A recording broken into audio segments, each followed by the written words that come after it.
इथं प्रशिक्षणार्थी उपजिल्हाधिकारी म्हणून आलेल्या पूजा खेडकर या स्वतःच्या चमकोगिरीनंतर प्रकाश झोतात आल्या। तेथील जिल्हाधिकाऱ्यांनी तक्रार केल्यानंतर हे प्रकरण गाजलं। त्यानंतर पूजा यांची वाशिम इथं बदली करण्यात आली। मीडियानं हे प्रकरण लावून धरल्यानंतर रोज वेगवेगळे कारनामे समोर येऊ लागले। पूजा खेडकर यांची आई मनोरमा यांनी मुळशीमधील शेतकऱ्यांना धमकावल्याचा व्हिडिओ व्हायरल झाला होता। या व्हिडिओनंतर मनोरमा खेडकर यांच्यावर पुण्यातील पौड पोलीस स्टेशनमध्ये गुन्हा दाखल करण्यात आलाय। त्यानंतर मनोरमा खेडकर फरार झाल्या होत्या। त्यांच्या शोधासाठी पुणे पोलिसांची 4 पथकं रवाना झाली होती। या प्रकरणात मनोरमा खेडकर यांच्यासह त्यांचे पती दिलीप खेडकर, अंबादास खेडकर, 2 पुरुष बाउन्सर, 2 महिला बाउन्सर आणि इतरांवर शेतकरी पंढरीनाथ कोंडीबा पासलकर यांच्या फिर्यादीनंतर गुन्हा दाखल करण्यात आला होता। तेव्हापासून त्या फरार होत्या।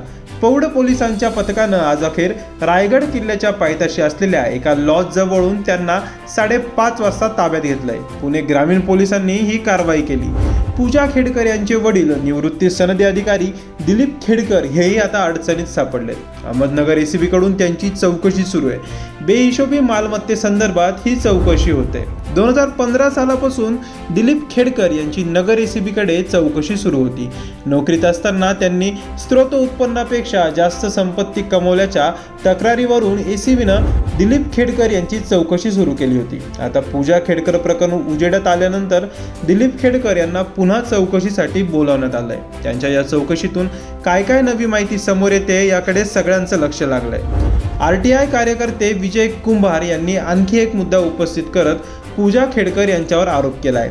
हा काही विनोद आहे का? पूजा खेडकर यांनी 28 ऑगस्ट 2022 रोजी अपंग प्रमाणपत्रासाठी औंध सिव्हिल हॉस्पिटल आणि YCM हॉस्पिटलमध्ये अपघाताचं कारण देत 2 स्वतंत्र अर्ज केले। तिने दावा केला की ससून हॉस्पिटलने तिच्यावर औंध आणि YCM पिंपरी चिंचवड YCM मध्येच उपचार केले।